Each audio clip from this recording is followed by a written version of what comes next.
Mi abuelo murió. Mi mamá heredó todo y se burló, no recibirás ni un peso. Tu hermana es la única heredera. Entonces, mi tío apareció, me dio una caja y susurró, es hora de que sepan quién eres en realidad. Si aún no estás suscrito al canal, haz clic en el botón de suscripción y activa la campanita para no perderte ninguna de nuestras historias. Tu apoyo significa todo para nosotros. Si esta historia te parece interesante, déjale un like. También me encantaría saber de qué ciudad eres, déjanos el nombre de tu ciudad en los comentarios. Ahora, empecemos con la historia. El olor a nardos y a café recién hecho llenaba la sala de nuestra casa en las lomas de Chapultepec, una combinación extraña que siempre me recordará a la hipocresía. Hacía exactamente una semana que habíamos enterrado al abuelo Arturo, y el luto, o lo que mi madre llamaba luto, se sentía tan artificial como las sonrisas que ahora repartía entre nuestros parientes más cercanos. El abogado de la familia, un hombre con más gomina en el pelo que escrúpulos, acababa de marcharse después de una lectura de documentos tan breve como un suspiro. Un mero trámite, había dicho. Mi madre, Beatriz, se puso de pie, alisando su impecable vestido negro de diseñador. Su rostro, estirado por el botox y la pena fingida, era una máscara de solemnidad. Carraspeó, y el murmullo de las tazas de café chocando contra los platillos de porcelana cesó al instante. Querida familia, comenzó, su voz resonando con una autoridad que no le pertenecía, una autoridad que había usurpado del silencio que dejó el abuelo. Como saben, mi amado suegro, Arturo, dedicó su vida a Clínicas Solari. Fue su creación, su legado. Hizo una pausa dramática, paseando la mirada por cada uno de nosotros. Pero los tiempos cambian. El futuro exige una visión fresca, moderna. Una visión que, lamentablemente, Arturo en sus últimos años ya no poseía. Sentí una punzada helada en el estómago. ¿Visión que ya no poseía? El abuelo había estado desarrollando una nueva fórmula, una innovación que revolucionaría el mercado, hasta 2 semanas antes de morir. Yo estuve ahí, a su lado. Por eso, continuó Beatriz, ignorando la verdad como si fuera un insecto molesto, he tomado una decisión ejecutiva. Para asegurar la transición de Solari a la nueva era digital y global, he decidido nombrar a mi hija mayor, Palmira, como la nueva directora general y presidenta del consejo. Un aplauso educado, pero forzado, recorrió la sala. Palmira, mi hermana, que estaba sentada en un sofá como una reina esperando su coronación, sonrió con suficiencia. Su conocimiento sobre dermatología y bioquímica era tan profundo como un charco en el desierto. Su único talento era posar para Instagram y gastar dinero. Entonces, los ojos de mi madre, fríos como el mármol, se posaron en mí. Estaba de pie junto a la chimenea apagada, sintiéndome tan fuera de lugar como una pieza de rompecabezas equivocada. Se acercó a mí, el sonido de sus tacones en el piso de madera era como el martilleo de un juez dictando sentencia. Y en cuanto a ti, Dalia, dijo, su voz bajando a un susurro cruel para que solo yo y los más cercanos pudiéramos oírla, creo que es hora de que busques tu propio camino. Un camino lejos de la empresa. Tu posición en el laboratorio, francamente, ya no es necesaria. Me miró de arriba a abajo, su desdén era palpable. No recibirás ni un solo peso de este patrimonio. Tu hermana es el rostro de la marca. Tú solo eres un técnico. El mundo se detuvo. Las palabras, afiladas como fragmentos de vidrio, me cortaron por dentro. No era el dinero. Era la humillación. Era el borrón de un solo plumazo de toda una vida de dedicación. Palmira, desde su trono improvisado, me lanzó una mirada de triunfo puro, un destello de malicia en sus ojos perfectamente maquillados. Sentí que la sangre se me helaba en las venas, mi mano, por puro instinto, buscó la pequeña cicatriz en el dorso de mi otra mano, una línea plateada casi invisible. Comencé a frotarla con el pulgar, un gesto inconsciente que hacía desde niña cuando el mundo se sentía demasiado grande y hostil. El murmullo de los parientes regresó, algunos con lástima, otros con un morbo apenas disimulado. Yo era la pieza que sobraba, el recordatorio incómodo del verdadero genio detrás de Solari, y acababan de barrerme debajo de la alfombra. La humillación es un veneno lento. No te mata al instante, pero se filtra en tus venas, paralizando tu voz, nublando tus pensamientos. Mientras mi madre recibía abrazos y falsas felicitaciones por su valiente decisión, mi mente escapó de esa sala sofocante y viajó 13 años atrás, a mi 15º cumpleaños. El recuerdo era tan vívido que casi podía oler el perfume caro y el champán que llenaron nuestra casa un año antes, durante la fiesta de quinceañera de Palmira. No fue una fiesta, fue un evento social. Beatriz había contratado a los organizadores de bodas más exclusivos de la Ciudad de México. Hubo una orquesta en vivo, un banquete de 7 tiempos y un vestido para Palmira que costó más que un coche de lujo. La revista Caras le dedicó 3 páginas. Fue, en palabras de mi madre, la presentación en sociedad que Palmira merecía. Un año después, cuando mi propio cumpleaños se acercaba, el tema de mi fiesta surgió durante la cena. Beatriz ni siquiera levantó la vista de su ensalada. ¿Una fiesta para ti, Dalia? Por favor, dijo con un suspiro de fastidio. Tú odias estas cosas. Eres diferente. No te sentirías cómoda. Pero a mí me gustaría, susurré, mi voz apenas audible. No seas ridícula, zanjó ella. A la mañana siguiente, encontré un sobre en mi mesita de noche. Dentro había 50,000 pesos en efectivo y una nota escrita con su caligrafía elegante y puntiaguda, para tus libros y tus cosas de ciencia. Feliz cumpleaños. Lloré en silencio en mi habitación, no por la falta de una fiesta, sino por la brutal indiferencia, por la confirmación de que mis deseos eran invisibles para ella. Fue el abuelo Arturo quien encontró mis ojos hinchados esa tarde. No me preguntó qué pasaba, y él siempre sabía. Simplemente se sentó a mi lado y me dijo, empaca una maleta, mija. Nos vamos de viaje. 2 días después, en lugar de estar en un salón lleno de gente fingiendo que les importaba, estaba en París, caminando por los pasillos de una convención internacional de dermatología. El abuelo había cancelado una importante reunión de negocios en Monterrey para llevarme. Me presentó a científicos que yo solo había leído en revistas, a innovadores cuyos trabajos admiraba. Me trató no como a una niña, sino como a una colega. Una noche, mientras cenábamos en un pequeño bistró cerca del Sena, me tomó la mano. La suya era grande y cálida, con las cicatrices del trabajo de toda una vida.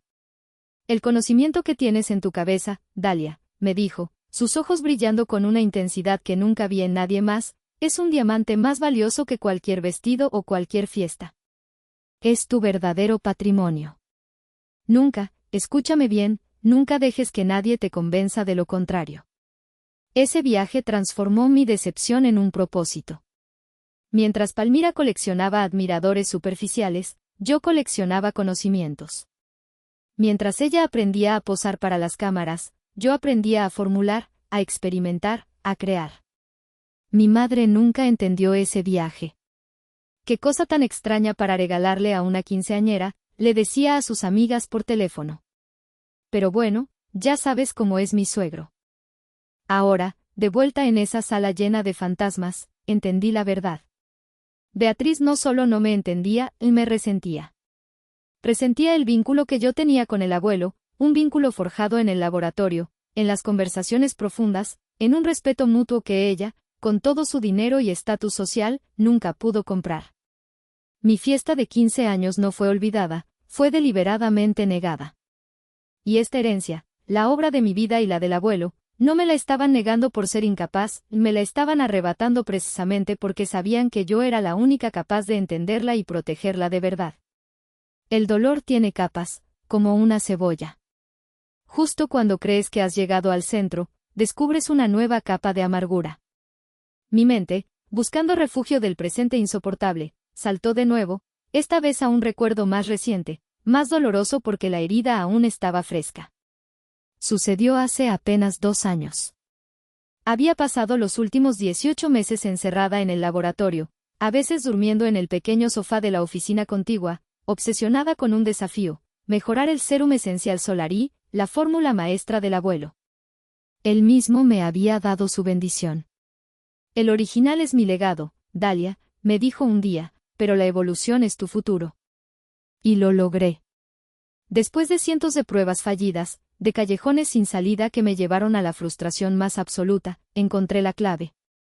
Un nuevo agente estabilizador derivado de una orquídea endémica de Chiapas que no solo potenciaba los efectos del serum en un 40%, sino que además alargaba su vida útil sin necesidad de conservantes artificiales. Era un avance monumental. El abuelo lloró de orgullo cuando le mostré los resultados. «Lo hiciste, mija», susurró, abrazándome con fuerza. «Has honrado mi trabajo y lo has superado». El éxito fue inmediato. Ganamos el prestigioso Prix d'Innovation Cosmétique en Mónaco. Las ventas se dispararon. Y lo más importante, cerramos un acuerdo de distribución con una de las cadenas de tiendas departamentales más lujosas de Estados Unidos, un contrato valorado en 80 millones de pesos anuales.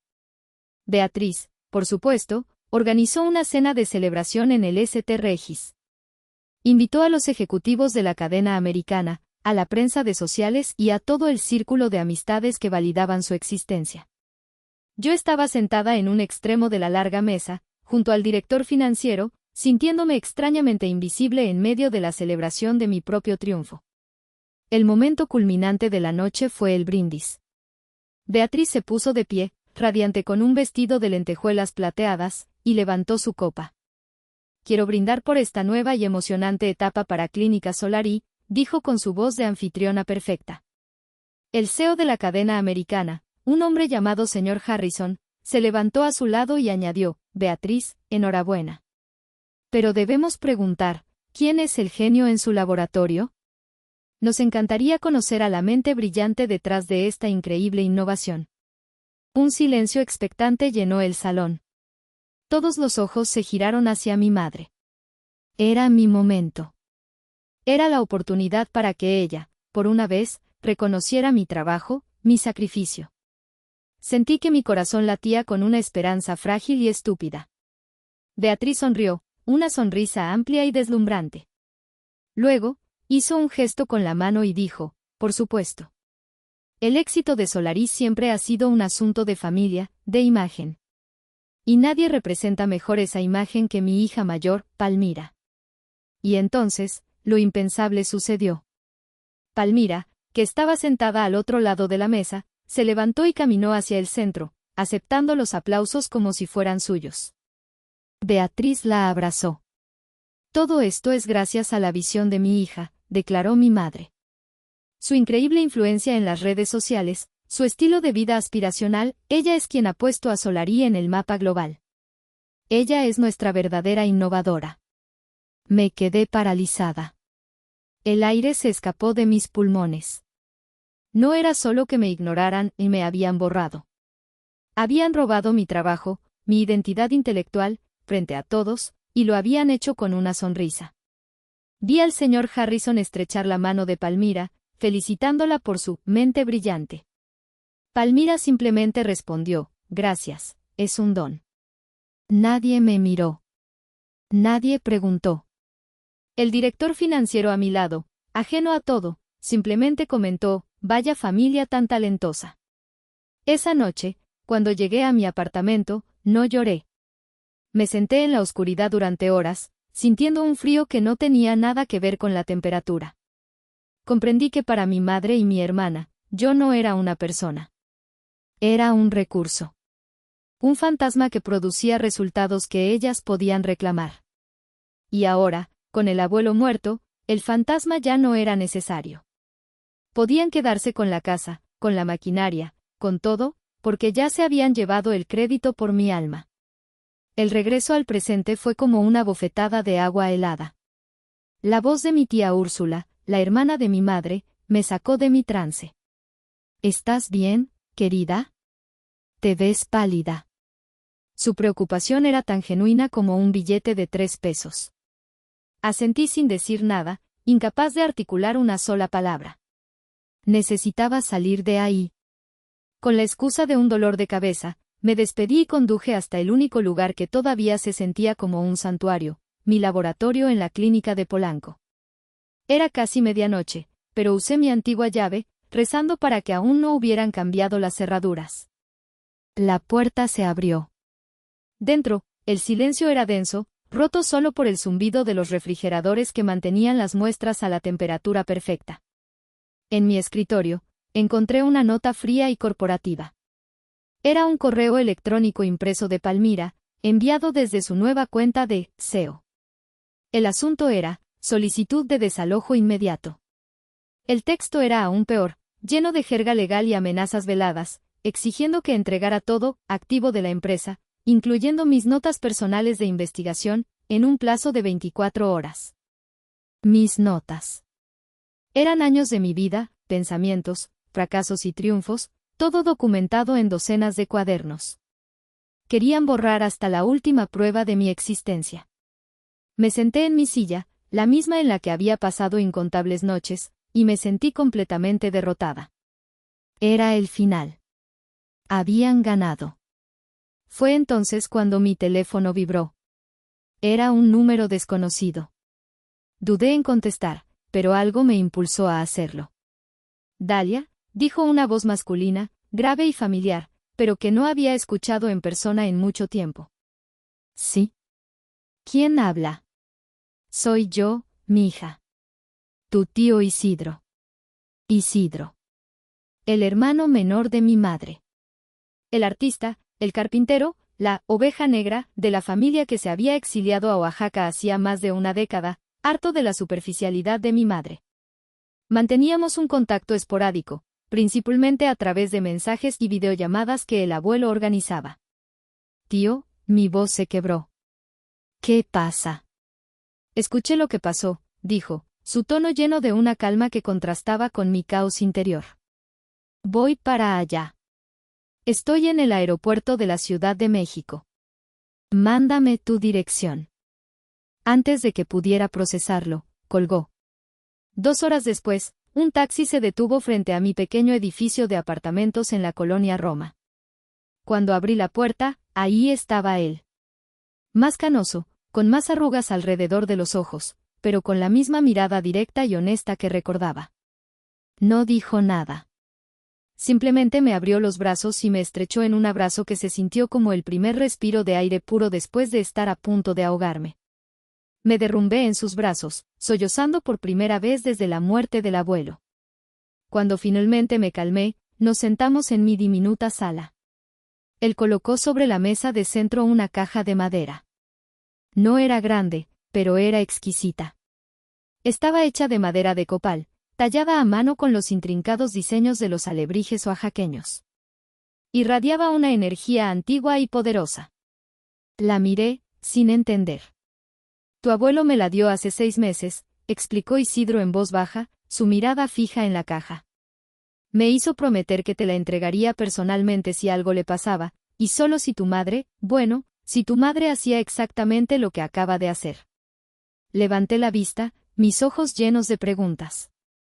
Isidro puso su mano sobre la tapa de la caja y la empujó suavemente hacia mí. Tu abuelo sabía con quién trataba, Dalia. Conocía a su propia hija mejor que nadie. Hizo una pausa, y sus ojos se encontraron con los míos, llenos de una seriedad que me heló la piel. Me dijo que te dijera estas palabras exactas, es hora de que les muestres quién eres en realidad. Mis dedos temblaban mientras rozaban la superficie pulida de la caja. El aroma a madera y a algo más, a tierra y a secretos, flotaba en el aire. No tenía cerradura, solo una tapa que se deslizaba suavemente hacia un lado. Dentro, sobre un lecho de terciopelo rojo oscuro, había 3 objetos, una larga carta escrita a mano en el papel membretado personal del abuelo, una memoria USB de metal plateado y un juego de llaves antiguas de latón. Con un nudo en la garganta, tomé la carta. Reconocí al instante su caligrafía fuerte y ligeramente inclinada. Mi queridísima Dalia, comenzaba. Si estás leyendo esto, significa que mi tiempo ha terminado y que tus peores miedos, y los míos, se han hecho realidad. Sé que tu corazón debe estar roto, no por el dinero o la empresa, sino por la traición. Perdóname por no haber podido protegerte de esto en persona. Las lágrimas comenzaron a nublar mi visión, pero parpadeé para seguir leyendo. He vivido lo suficiente para saber que hay 2 tipos de testamentos, mija, el que se firma ante notarios para satisfacer la ley, y el que se escribe con el corazón para proteger un alma. Lo que Beatriz heredó, la compañía operadora Solarí, es el primero. Una estructura legal, un cascarón vacío con el poder temporal de administrar los ladrillos y los muebles. Pero el alma de Solarí, su verdadero valor, nunca estuvo a su alcance. Hace 10 años, cuando vi el fuego en tus ojos en ese primer laboratorio que montamos en el sótano, supe que tú eras la verdadera heredera. Por eso, en secreto, creé una segunda entidad, el Fideicomiso de Propiedad Intelectual Arturo Solarí. Este fideicomiso, mi niña, es el verdadero dueño de todo lo que importa, la patente del sérum esencial, la fórmula secreta que solo tú y yo conocemos, el nombre de la marca, Clínica Solarí, y, lo más importante, el 75% de las acciones de toda la cadena. Es una fortaleza legal que construye a tu alrededor. Mi respiración se atascó en mi pecho. Leí el párrafo de nuevo, y luego otra vez. No podía ser. Tú, Dalia, eres la única beneficiaria y presidenta vitalicia de este fideicomiso. Tu nombramiento se activa automáticamente en el momento de mi muerte. Beatriz y Palmira pueden jugar a ser las dueñas del edificio, pero tú eres la dueña del imperio. Legalmente, no pueden cambiar el logo, ni reformular el sérum, ni vender una sola acción sin tu consentimiento explícito. En la memoria USB encontrarás copias digitales de todos los documentos, actas constitutivas, registros de patentes y algunos videos donde explico mis razones. Úsalos con sabiduría. Las llaves abren la puerta de una pequeña oficina que renté en la colonia Roma, bajo un nombre diferente. Ahí están todos los originales. Tu tío Isidro tiene la dirección. Él es el albacea de mi verdadero testamento, el testamento de mi corazón. La carta terminaba con un mensaje que me hizo sollozar abiertamente. Sé valiente, Dalia. Sé la mujer que sé que eres. No pelees con odio, pelea con la verdad. El legado de Solarí no es sobre la belleza superficial que obsesiona a tu madre, es sobre la ciencia, la integridad y el honor de un trabajo bien hecho. Es tu legado ahora. Protégelo. Con todo mi amor, tu abuelo, Arturo. Dejé la carta sobre la mesa y sentí como si una ola de fuerza me recorriera el cuerpo. El abuelo no me había abandonado. Había estado jugando una partida de ajedrez a largo plazo, anticipando cada movimiento de mi madre. No me había dejado indefensa y me había dejado un arsenal. Mi tío Isidro, que había permanecido en silencio, me observaba. ¿Y bien?, preguntó suavemente. Levanté la vista, las lágrimas aún en mis mejillas, pero mis ojos ya no reflejaban derrota, sino una determinación que no sabía que poseía. «Y bien», respondí, mi voz firme por primera vez en semanas. «Creo que es hora de empezar a trabajar». Los siguientes días fueron un torbellino de actividad silenciosa. Mientras el mundo veía a Palmira y Beatriz desfilar como las nuevas reinas de la belleza en la Ciudad de México, yo me movía en las sombras, armando mi contraataque. Pero aún me faltaba el empujón final, la gota que derramara el vaso y apagara cualquier atisbo de duda o culpa que pudiera sentir. No tuve que esperar mucho. Sucedió una mañana de martes. Estaba en un café internet, investigando discretamente a los supuestos inversores con los que mi madre se había asociado, cuando una notificación apareció en mi teléfono. Era de la cuenta de Instagram de Palmira. Había subido una serie de historias. La primera era un video de ella, con un casco de construcción rosa, posando frente a la fachada de nuestra clínica insignia en Polanco. Grandes cambios se avecinan, mis amores, decía con su voz cantarina e insoportable. Prepárense para Solarí 2.0. Más grande, más brillante, más accesible para todas. Sentí un escalofrío. ¿Accesible? La exclusividad y la calidad eran el pilar de nuestra marca. Pasé a la siguiente historia. Era una foto de una reunión de negocios. En la pantalla detrás de ello se veía una presentación de PowerPoint. Hice zoom. Mi sangre se convirtió en hielo. Eran los nuevos diseños de empaque. Habían cambiado el logo elegante y atemporal que el abuelo diseñó, inspirado en un símbolo azteca del sol, por una tipografía genérica y vulgar con una corona dorada de mal gusto. Parecía un producto barato de catálogo. Pero la peor parte, la que me revolvió el estómago, fue la tercera historia. Era un boomerang de Palmira chocando una copa de champán con un hombre de traje brillante. El texto sobre la imagen decía, celebrando nuestra nueva alianza de manufactura. Adiós, laboratorio caro, hola, eficiencia global. Eficiencia global. Sabía exactamente lo que eso significaba. Una amiga que aún trabajaba en el departamento de contabilidad, leal a la memoria del abuelo, me había llamado la noche anterior, con la voz temblorosa. Dalia, no sé si deba decirte esto, me susurró por teléfono, pero la nueva dirección ha ordenado la venta de la mitad del equipo del laboratorio. El cromatógrafo de gases, el espectrómetro de masas, todo. Dicen que ya no es necesario, que la nueva fórmula se producirá en China. China. Iban a tomar la obra maestra del abuelo, una fórmula que requería ingredientes frescos y un proceso de maceración delicado, y la iban a convertir en un brebaje químico producido en masa en una fábrica al otro lado del mundo. Iban a vender el alma de la empresa por un margen de beneficio más alto. Y luego estaba el golpe final. Al final del día, la revista quien publicó un artículo en línea con el titular, Palmira Solari, la visionaria que revoluciona el imperio de belleza familiar. Leí la entrevista. Estaba llena de mentiras. Palmira hablaba de años de investigación secreta que ella misma había dirigido. Afirmaba que la fórmula original del abuelo era anticuada y que su innovación la haría más potente. Se estaba atribuyendo mi trabajo, el trabajo de mi vida, y a la vez, insultando el legado del hombre que nos había dado todo. Eso fue todo. La última gota. La culpa se evaporó, reemplazada por una ira fría y cristalina. Esto ya no se trataba de mí, ni de mi herencia. Se trataba de honor. Se trataba de proteger el nombre y la obra de mi abuelo de las mismas personas que debían ser sus guardianas. Tomé mi teléfono y le marqué a mi tío. Isidro, dije, mi voz desprovista de cualquier temblor. Necesito ver al abogado. Ahora mismo. La oficina secreta del abuelo no estaba lejos de mi apartamento.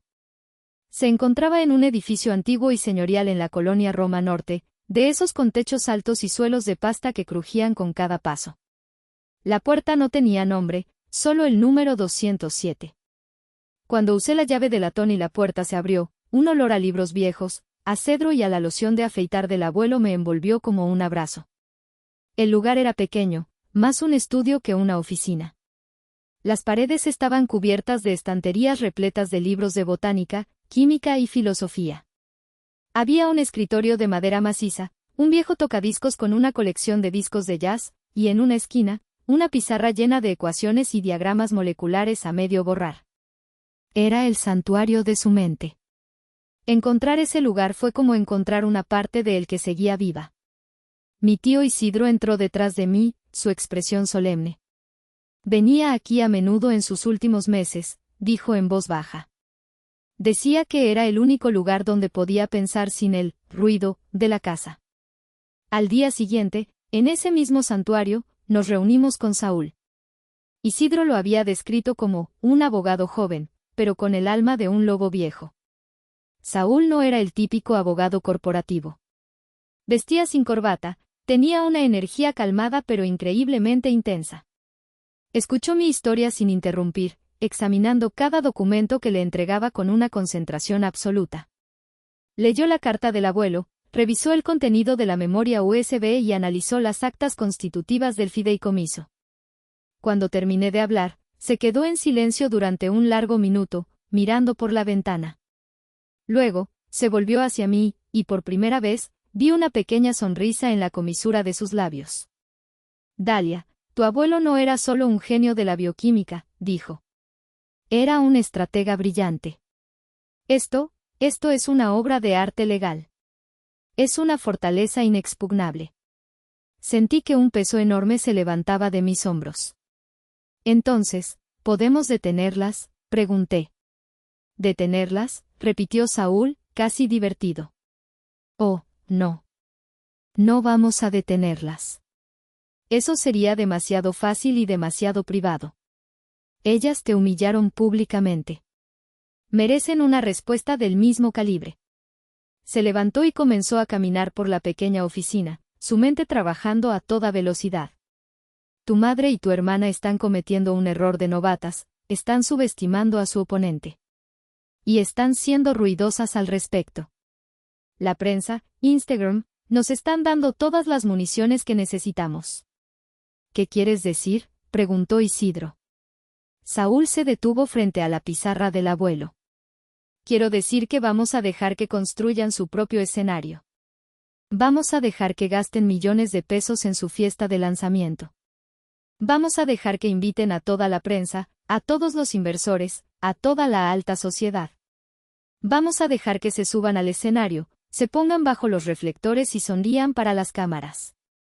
Hizo una pausa, su mirada encontrándose con la mía, y sus ojos brillaban con una luz depredadora. Y justo cuando estén en la cima, justo cuando crean que han ganado, vamos a entrar y a derrumbar todo el teatro. No en una sala de juntas, no en un juzgado. Lo haremos frente al mundo entero. Les daremos un espectáculo que nadie en esta ciudad olvidará jamás. El plan era audaz, aterrador y perfecto. Era exactamente el tipo de justicia poética que el abuelo habría apreciado. Ya no se trataba solo de recuperar lo que era mío. Se trataba de enviar un mensaje. La verdad, al igual que el serum esencial Solari, siempre encuentra la manera de salir a la luz. Y su revelación sería espectacular. Asentí, mi corazón latiendo con una mezcla de miedo y una euforia salvaje. Hagámoslo. El mes siguiente se sintió como la calma tensa que precede a un huracán. Desde mi exilio autoimpuesto, me convertí en una espectadora silenciosa del ascenso meteórico y fraudulento de mi hermana. Palmira estaba en su elemento. Cada día, sus redes sociales eran un bombardeo de autocomplacencia. Fotos en reuniones con creativos, videos de ella, supervisando la producción de los nuevos envases vulgares, entrevistas exclusivas donde hablaba de su instinto para los negocios, como si hubiera nacido con un plan de marketing bajo el brazo. Beatriz, por su parte, jugaba el papel de la matriarca orgullosa, apareciendo en eventos de caridad y hablando con la prensa sobre la importancia de pasar la antorcha a la siguiente generación.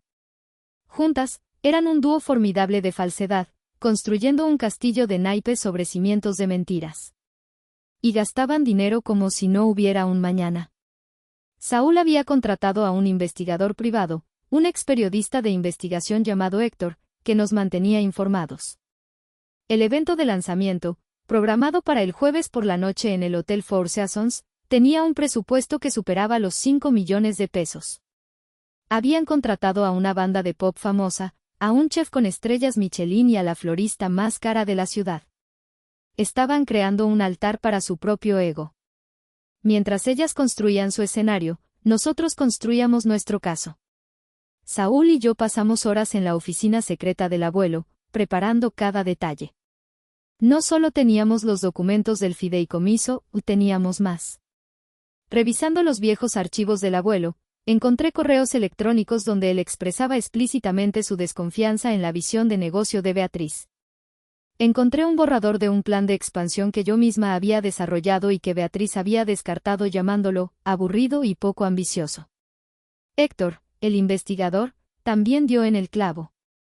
Descubrió que el grupo inversor, con el que mi madre se había asociado era una empresa fantasma con un historial de llevar a la quiebra a pequeñas empresas familiares para luego vender sus activos.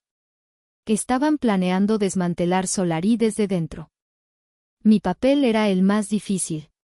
Tenía que permanecer invisible. Dejé de contestar las llamadas de parientes curiosos y los mensajes de mi tía Úrsula, quien me escribía casi a diario para decirme que aceptara la voluntad de mi madre y no creara más problemas. Cada mensaje era una pequeña daga, pero Saúl me había advertido, el silencio es tu mejor arma en este momento.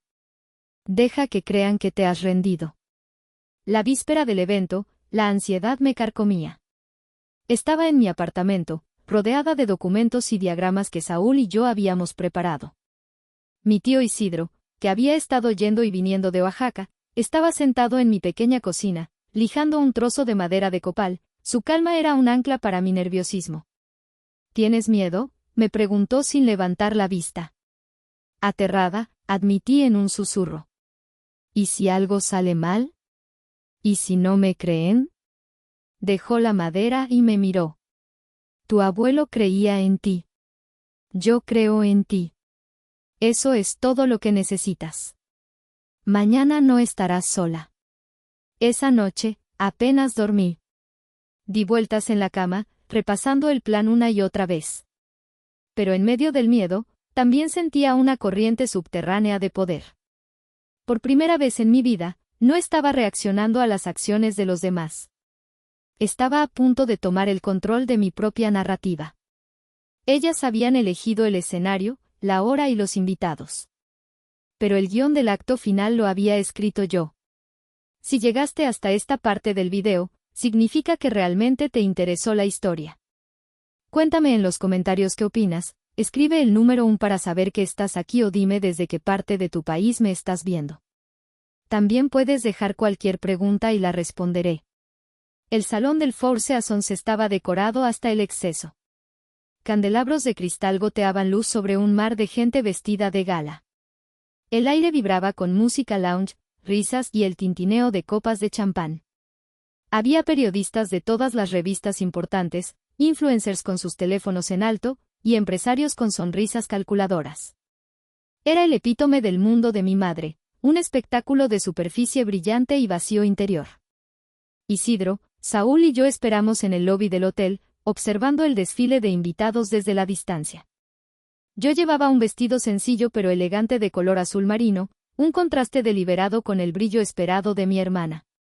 Saúl, con su traje perfectamente cortado, parecía un tiburón en su hábitat natural. Isidro, con una guayabera de lino impecable, representaba una dignidad y una autenticidad que ninguno de los presentes poseía. «Están todos aquí», susurró Saúl, revisando su teléfono. El pez gordo de la empresa fantasma acaba de entrar. El escenario está listo. A las 9 en punto, las luces del salón principal bajaron. Un conocido presentador de televisión subió al escenario y, con una voz empalagosa, comenzó a hablar de visión, futuro y mujeres empoderadas. Luego, con un gran floreo, presentó a las dos mentes maestras detrás de la nueva era de Solari, la visionaria Beatriz y la icónica Palmira Solari. Mi madre y mi hermana aparecieron bajo unas de luz, cogidas del brazo, sonriendo y saludando como si fueran estrellas de cine en la alfombra roja.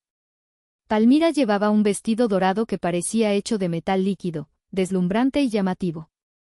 Beatriz, un vestido negro clásico que gritaba elegancia y poder. Se veían invencibles.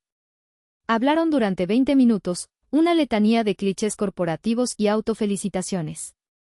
Palmira habló de conectar con una nueva generación. Beatriz habló de honrar el legado del abuelo llevándolo al siguiente nivel. Cada palabra era una mentira, y cada mentira era aplaudida por una audiencia que no sabía nada mejor.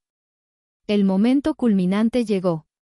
El presentador anunció que iban a firmar, en vivo y en directo, el acuerdo con el grupo inversor, sellando así el futuro multimillonario de Solari. Un notario subió al escenario con un documento de aspecto importante. Beatriz y Palmira tomaron unas plumas estilográficas carísimas. Las cámaras de televisión hicieron zoom. Los flashes de los fotógrafos crepitaron. Ahora, dijo Saúl a nuestro lado. Nos pusimos en movimiento. No corrimos. Caminamos con una calma deliberada. 2 guardias de seguridad intentaron detenernos en la entrada del salón, pero Saúl les mostró una tarjeta y susurró algo que les hizo retroceder, con los ojos muy abiertos. Las enormes puertas dobles del salón se abrieron justo cuando Palmira estaba a punto de poner la pluma sobre el papel. Entramos. El silencio no fue inmediato. Fue una onda que se expandió desde la puerta hacia el escenario. Primero, las mesas más cercanas nos vieron. Los murmullos comenzaron. Luego, las cabezas empezaron a girar. La música vaciló y se detuvo. El presentador, confundido, dejó de hablar. Y entonces, todos nos estaban mirando. En el escenario, Palmira se congeló, con la pluma suspendida en el aire. La sonrisa de Beatriz se desvaneció, reemplazada por una máscara de pura incredulidad y furia. Dalia, jadeó, su voz, ahora sin micrófono, apenas un graznido. ¿Qué demonios estás haciendo aquí? Toda la atención del salón, cientos de pares de ojos, estaban fijos en mí. Por un instante, el pánico amenazó con paralizarme. Sentí el impulso de frotar la cicatriz de mi mano.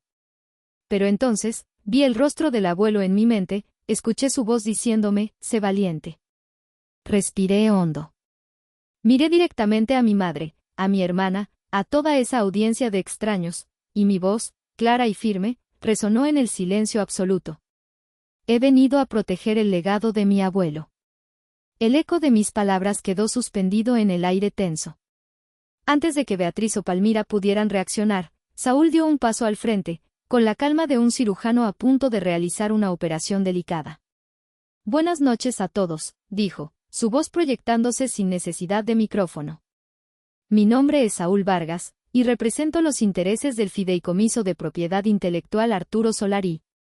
En ese momento, una enorme pantalla detrás del escenario, que momentos antes mostraba el logo dorado y vulgar de Solari 2.0, cobró vida. Lo primero que apareció fue el acta constitutiva del fideicomiso, con el nombre de Dalia Solari, como única beneficiaria y presidenta, resaltado en amarillo. Un murmullo colectivo, como el de una colmena perturbada, recorrió el salón. Vi al supuesto inversor, el hombre del traje brillante, ponerse pálido. Como pueden ver, continuó Saúl, señalando la pantalla, el fideicomiso, y por lo tanto, la señorita Dalia Solari, es el propietario legal del 100% de la marca, Clínica Solari, todas sus patentes, y el 75% de las acciones de la compañía operadora. Cualquier acuerdo firmado sin su consentimiento es, legalmente, nulo. La pantalla cambió, mostrando ahora los documentos de la investigación de Héctor sobre el grupo inversor, destacando sus conexiones con el fraude y la quiebra de otras empresas. El murmullo se convirtió en un clamor de sorpresa y escándalo. Los periodistas, oliendo sangre, se abalanzaron hacia el escenario, sus cámaras grabando cada segundo de la humillación. Beatriz, finalmente, encontró su voz. Esto es un ultraje. Seguridad, gritó, su rostro contraído por la rabia. Saquen a esta gente de aquí. Pero nadie se movió. La atención de todos estaba clavada en la pantalla, que ahora mostraba un video. Era el abuelo. Estaba en su oficina secreta, mirando directamente a la cámara. Se veía mayor, más frágil, pero sus ojos ardían con la misma intensidad de siempre. Si están viendo esto, comenzó la voz grabada del abuelo, llenando el salón, es porque mi fe en mi nuera, Beatriz, ha sido, lamentablemente, justificada. El alma de Solari no está en los edificios ni en las cuentas bancarias. Está en la ciencia, en la honestidad. Y esa alma se la confío a la única persona que la entiende, a la guardiana de mi legado, mi nieta, Dalia. El video terminó. El silencio que siguió fue atronador. Luego, alguien en el fondo del salón, un viejo dermatólogo que había sido amigo del abuelo durante años, comenzó a aplaudir. Lenta, pero firmemente, otros se le unieron. El aplauso no era para mí, era para él, para la verdad que acababa de ser reivindicada. Fue demasiado para Palmira. Dejó caer la pluma, que rodó por el escenario, y se cubrió el rostro con las manos, sus sollozos sacudiendo su cuerpo dorado y brillante. Beatriz se quedó de pie, inmóvil como una estatua de sal, su máscara de poder hecha añicos, revelando solo a una mujer vacía y derrotada. El espectáculo había terminado. Y ellas eran el patético acto final. Una semana después del desastre en el Four Seasons, el polvo legal había comenzado a asentarse. Yo era, sin lugar a dudas, la nueva cabeza de Clínica Solari. El grupo inversor se había esfumado, amenazando con demandas que Saúl desestimó con una risa. La prensa, después de un frenesí de titulares escandalosos, pasó a la siguiente historia. El mundo seguía girando. Me instalé en la oficina del abuelo, la verdadera, la que estaba en el último piso de la clínica de Polanco. Había pasado los últimos días en reuniones interminables, revirtiendo las desastrosas decisiones de mi madre y asegurando a los empleados y proveedores que el verdadero Solari estaba de vuelta. Una tarde, mi asistente me informó por el intercomunicador que mi madre y mi hermana estaban en la recepción, sin cita previa. Déjalas pasar, respondí, mi corazón latiendo un poco más rápido. Entraron en la oficina. Ya no llevaban sus armaduras de diseñador. Sus ropas eran caras, pero se veían apagadas. Palmira tenía los ojos hinchados y evitaba mi mirada. Beatriz, sin embargo, me miró directamente. Su rostro ya no mostraba rabia, sino algo más complejo, algo que me costó descifrar. Supongo que estás disfrutando esto, dijo Beatriz, su voz ronca. No hay nada que disfrutar, mamá, respondí con calma, señalando las sillas frente a mi escritorio. Por favor, siéntense. No lo hicieron. Se quedaron de pie, como acusadas en un juicio. Hice lo que tenía que hacer para sobrevivir, continuó Beatriz, casi como si hablara consigo misma. Tu abuelo, él construyó este imperio, sí, pero nunca me dejó entrar. Siempre fui la extraña, la esposa de su hijo fallecido. Y luego llegaste tú, eras igual que él. Siempre encerrados en el laboratorio, hablando un idioma que yo no entendía. Por primera vez, vi una grieta en su fachada de acero. Vi a una mujer profundamente insegura, resentida no por maldad pura, sino por sentirse excluida. Él siempre se vio a sí mismo en ti, susurró. Nunca me vio a mí. Era una confesión, no una disculpa. Pero era más verdad de la que me había dicho en toda mi vida. Palmira finalmente levantó la vista. Lo siento, Dalia, murmuró, y sonó casi sincero. Yo solo, seguí su ejemplo. Me quedé en silencio, procesando todo. El odio que había sentido se había disipado, dejando solo una profunda y agotadora tristeza. Ya no quería castigarlas. Solo quería paz. Esto es lo que va a pasar, dije finalmente, mi voz tranquila pero inquebrantable. Mamá, conservarás la casa de las lomas. Es tu hogar. Pero todas las tarjetas de crédito de la empresa y los beneficios serán cancelados. Vivirás de la pensión que mi padre te dejó, como debió ser desde el principio. Luego me volví hacia Palmira. Y tú, si de verdad quieres una segunda oportunidad, hay una. Empezarás desde abajo. Como consultora de ventas en la clínica de Coyoacán. Aprenderás cada producto, cada tratamiento. Aprenderás lo que significa trabajar. Tu salario será el de una principiante. Sin atajos. Palmira abrió la boca para protestar, pero una mirada de su madre la silenció. La redención se gana, Palmira, dije suavemente. No se regala. Asintieron, derrotadas. Mientras salían de mi oficina, me di cuenta de algo. Durante toda la conversación, mi mano había descansado tranquilamente sobre el escritorio. No había buscado la cicatriz ni una sola vez. Han pasado 6 meses. La primavera ha llegado a la Ciudad de México, y los jacarandas tiñen las calles de un púrpura vibrante. Clínica Solarí está floreciendo de nuevo. He relanzado la fórmula original del abuelo, ahora con mi mejora, bajo el nombre Legado Arturo Dalia. Ha sido un éxito rotundo. Mi tío Isidro pasa más tiempo aquí. Juntos, hemos creado una fundación para apoyar a jóvenes científicos en Oaxaca, financiada con un porcentaje de nuestras ganancias. Mi madre y mi hermana nunca aceptaron mi oferta. Beatriz vendió la casa de las lomas, diciendo que estaba llena de malos recuerdos, y se mudó con Palmira a un lujoso apartamento en Miami. A través de mi tía Úrsula, me entero de que le cuentan a todo el mundo que su hija menor, consumida por la avaricia, les robó su patrimonio y destruyó a la familia. A veces, en las noches tranquilas, cuando estoy en el jardín de la azotea de la clínica, el mismo jardín donde el abuelo cultivaba sus hierbas experimentales, miro las luces de la ciudad y pienso en ellas. Pienso en la delgada línea entre la justicia y la venganza, entre la fuerza y la crueldad. Ellas dicen que destruye a la familia. Mi tío dice que la salvé de autodestruirse. Yo solo sé que protegí el trabajo de una vida y el honor de un hombre bueno. Pero en el silencio, cuando solo estoy yo y el legado que ahora descansa sobre mis hombros, todavía me pregunto. ¿Hice lo correcto? ¿Había, quizás, otro camino?